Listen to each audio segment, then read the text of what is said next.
کہ سب سے پہلا غزوہ بدر جو ہے وہ بھی رمضان المبارک میں ہے، اور سب سے پہلی فتح عظیم جو مسلمانوں کو حاصل ہوئی وہ بھی رمضان المبارک کے مہینے میں ہے، اور اسلام کے سب سے بڑے دشمن جس میں مارے گئے وہ بھی رمضان المبارک کا مہینہ ہے اور غزوہ بدر کا موقع ہے۔ تو یہ اتنی عظیم نعمتیں ہیں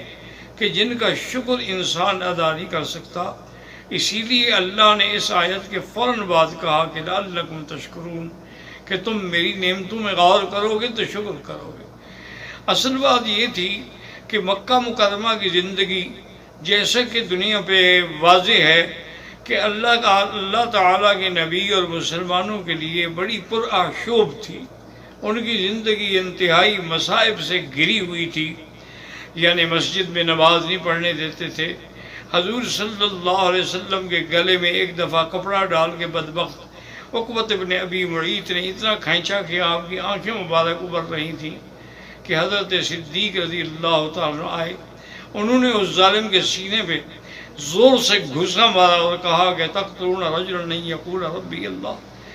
اور اسی طرح حضور صلی اللہ علیہ وسلم نماز فرما رہے تھے، پڑھ رہے تھے، تو جب آپ سجدے میں گئے تو ظالموں نے ایک جانور کا پورا اوج لے کے حضور صلی اللہ علیہ وسلم کی پشت پہ رکھ دیا، لیکن پھر بھی حضور سبحان ربی الاعلیٰ سبحان ربی الاعلیٰ کے وظیفے میں مشغول رہے کہ مولا تیری شان ہے کہ آج کفر کے ہاتھوں میں کعبہ ہے اور تیرے نبی کو کوئی نماز بھی نہیں پڑھنے دیتا ہے۔ اور اسی طرح شیب ابی طالب میں قریش مکہ نے مقاطعہ کیا 3 سال تک برابر، یعنی حضور صلی اللہ علیہ وسلم تک باہر کی کوئی چیز نہیں پہنچنے دی۔ حضور صلی اللہ علیہ وسلم نے شیب ابی طالب کی 3 سالہ قید بھی کاٹی، تو یہ بھی مکی زندگی میں تھا۔ اور صحابہ کرام کو اتنا مارا گیا، اتنا ستایا گیا کہ انہیں انگاروں پہ لٹایا گیا، انہیں تپتی ہوئی ریت پہ لٹایا گیا، انہیں پرچھوں میں لپیٹ کے باندھ کے دھواں دیا گیا، اور اسی طرح بعض صحابہ رضوان اللہ علیہ اجمعین ظلم و تشدد سہتے ہوئے فوت ہو گئے۔ سب سے پہلی شہید جو ہے وہ بی بی سمیہ ہے کہ جن کو ابی جہل نے حکم دیا کہ 2 اونٹ لائے جائیں۔ 2 اونٹ لائے گئے اور ایک ٹانگ میں رسا باندھا گیا اور ایک اونٹ کے گلے میں، اسی طرح دوسری ٹانگ میں، اور پھر کہا کہ جب میں حکم دوں تو پھر ان اونٹوں کو دوڑا دیں۔ تو ابی جہل نے اشارہ کیا تو اونٹ دوڑے تو بی بی صاحبہ 2 حصوں میں تقسیم ہو گئی۔ اس کے باوجود بھی بدبخت کا سینہ ٹھنڈا نہ ہوا، اس نے آپ کے یعنی نعوذ باللہ شرم گاہ میں نیزہ بھی ساتھ میں مارا، لیکن بی بی 2 ٹکڑے ہو چکی تھی۔ تو اتنے ظلم و ستم سہنے کے بعد کچھ صحابہ نے حبشہ کی ہجرت کی اور کچھ صحابہ نے مدینہ منورہ کی ہجرت کی۔ آخر میں کافروں نے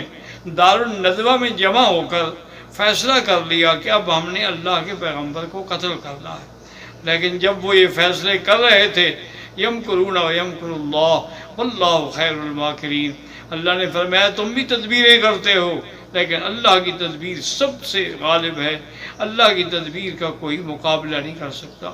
تو اللہ تبارک و تعالی نے حضور پاک کو حکم دیا کہ اب آپ بھی مکہ مکرمہ چھوڑیں۔ اب آپ اندازہ کریں کہ جس مکے میں میرا نبی پیدا ہوا، جہاں حضور کا بچپن گزرا،